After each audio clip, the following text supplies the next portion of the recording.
Today I want to show you guys one of the best sprinting videos I have ever seen. No joke. Like, this dude analyzed, he was concise, he was perfect, he was clear. It was not necessarily unique, but how he laid it out was so understood and the concepts were hit on so perfect. So we're going to break down Su Bing Ching, one of the fastest 60s ever, the fastest 60 meter in 100 ever. And let's just learn from this. Like, this is the best sprinting breakdown I've ever seen.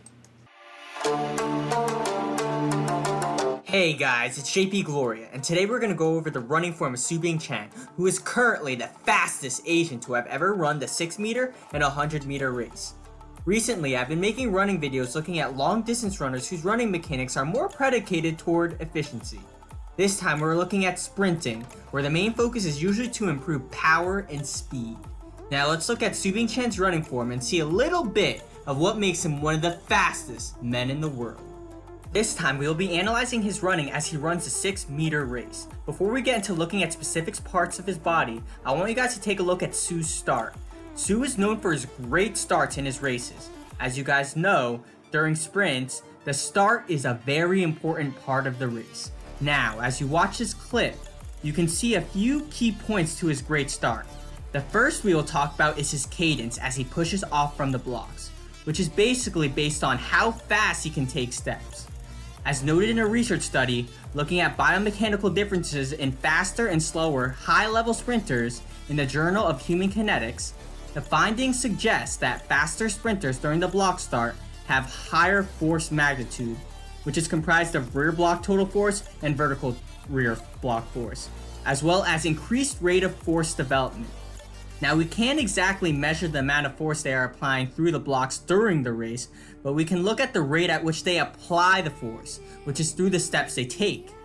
When you compare Su to Perez, you can see that Su presents with a slightly higher rate of steps compared to him.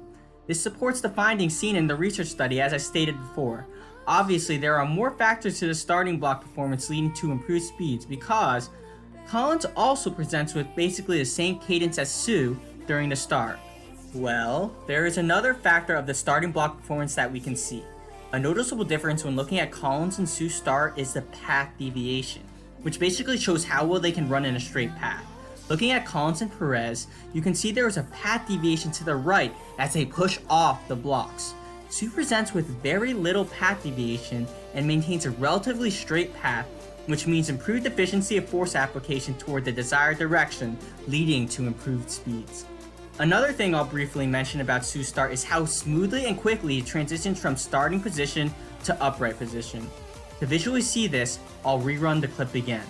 As you can see here, Before he talks about the transition really quickly, I just want to hit home on the fact that your cadence and the amount of force that you're putting into the ground is so important on a 60 and 100. Like, that really will make your race sometimes. You don't have the time in a 60 at least to always be able to build up that speed. Like, if you're somebody like Noah Lyles, you have to make that it switch a little bit faster. If you're somebody like you're going to get everybody in the last 40 meters, you have to make that switch in the 60 to be able to start that process just a little bit faster. And sometimes, with my personal experience in running, I need that as well. I need the cadence to be faster. I need my arms to be extremely fast. I need my feet and the force to be more in sync. So I really like how he touched on the necessity for speed, cadence, and force coming out of the blocks. he has successfully transitioned to an upright position, while the other sprinters around him are still in this kind of flexed posture.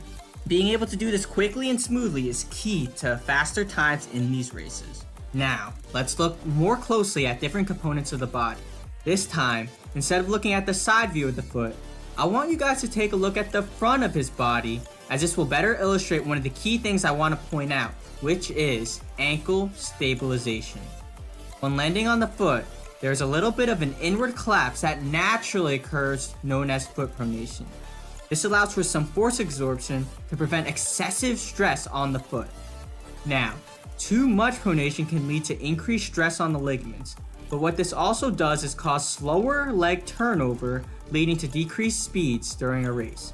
This is because if excessive pronation occurs, it will take a slightly increased time to get out of this collapsed position and into what we call a supinated position to allow for efficient push-off from the foot.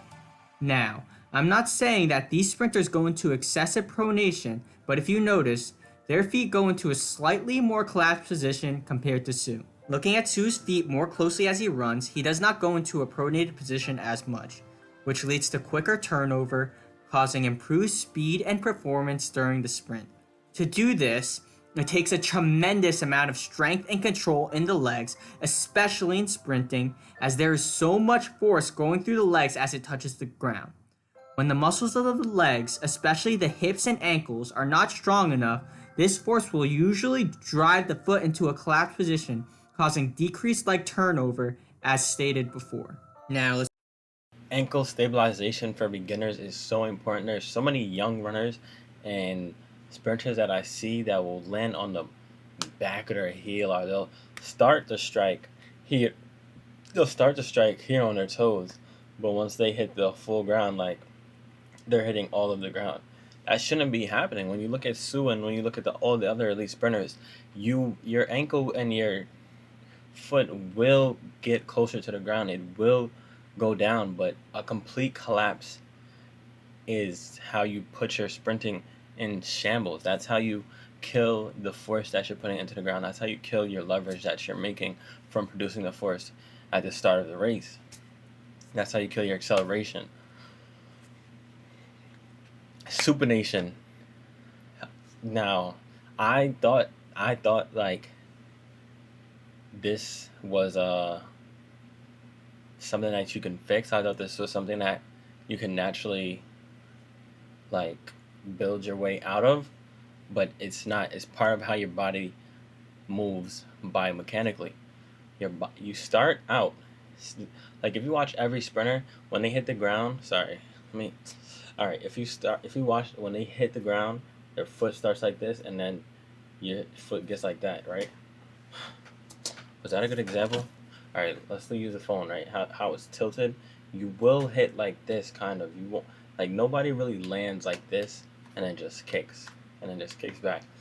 So like, I thought as a beginner sprinter, I can really keep my feet straight as possible, and if I didn't do any of the turning, I'll be able to get myself the fastest. And I thought this at like the beginning of college or some shit. Like, that's how uneducated on my sport I was.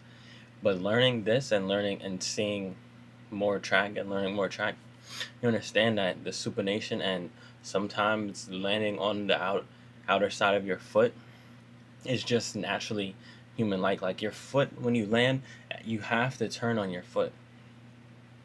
So don't fall into any of those false things that I fell into. I personally thought that you can keep your feet straight and just run like, but you can't. Your feet need to turn. You need to turn your hips. You need to turn your foot over your hips and your leg over your hips and shit to propel yourself forward. You will not be able to do that biologically. Like, it's just science, I guess. I don't really like saying that, but you get the point. let's take a look at his knees, specifically his knee drive. This type of knee drive is commonly seen with high-level sprinters. As I've mentioned in previous videos, this knee drive allows for improved cyclic motion to occur to allow for improved utilization of the elastic properties of the hip and knee muscles. But this time, I'll visually depict what I mean by this. As you can see, Sue's knees bend completely and is about to swing forward. What you see is the quad muscles and hip flexors being stretched and are under tension. This is similar to the tension applied when you stretch an elastic band. Now, as he swings the leg forward, not only does hip muscle activation occur, but just like when you release the tension from an elastic band, the elastic properties of the hip and knee muscles previously tensioned aid in swinging the leg forward, leading to improved leg turnover and quicker speeds. The next thing we will look at is the trunk. At first glance, it may look like he is bending forward at the trunk, but actually, he's not. He actually keeps his trunk in almost a neutral position. He doesn't extend his trunk too far back or too far forward and collapse into a flexed posture. besides for the very end, to just quickly get a part of his body past the finish line for the quickest time possible. Similar to other great sprinters like Usain Bolt, his whole body leans forward, which aids in forward momentum as he runs. This also aids in a way similar to what I talked about with knee drive. When you are bending forward from the ankles, where your whole body actually leans forward, you'll notice that your legs go into more. When you get to the top levels, you really don't understand how important core, body position, and striking at the right spot is. Look at Sue's body and his lean compared to everybody else. Look at the dude in the red. Look at the dude in the back.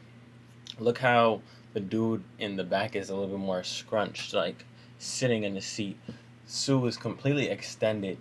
This dude is like a little bit back, a little bit hunched. You can see he has just the tiniest tilt. And that's the big, and that those tiny differences, those little things in your running is what separates Sue from these people and allows him to be so far ahead. I just personally love and just appreciate how tiny changes create such big differences sometimes. Like that's brilliant. This is why I think this is one of the best breakdowns. More hip extension. This will increase the amount of tension applied to the hip flexors, increasing elastic energy, which will improve ability to propel forward. The last thing we will talk about is positioning of the head. He does present with forward head posture with his neck very slightly extended. However, Sue's ability to maintain this neck position in a more neutral position throughout the race has improved throughout the year. He actually does a better job of doing this in this race compared to some of the other sprinters as you see here. Keeping the neck in more of a neutral position allows for improved ability to stabilize the neck, allowing for improved ability to maintain core engagement throughout the race. This is important, especially in sprinting, as force output, especially from the legs, is significantly increased. If the core isn't strong enough to counter these forces, it won't be able to help stabilize the pelvis, which can cause excessive movement to occur. This can cause energy leakage to occur throughout the entire body, leading to decreased force generation in the desired direction as you move forward. And that's all for the quick analysis on the way Sue runs. I pointed out just a few parts of Sue's biomechanics, but there are definitely more variables that make Subing Chan one of the fastest men in the world. Cinema. Absolute cinema. I'm sorry. That right there, that's a masterpiece. Me personally, I seen this yesterday. I was like, oh no, I have to make a video. I have to. That's absolute cinema. I'm sorry. That's one of the best videos I've seen in a long time. It was well in depth. It provided good information. If you guys like, let me know what video I should watch next. Also, somebody reach out to JP and tell him to start making more. We need more of these videos. But he made this like 7 years ago. Underappreciated gem. Definitely underappreciated gem. That's all I got for today.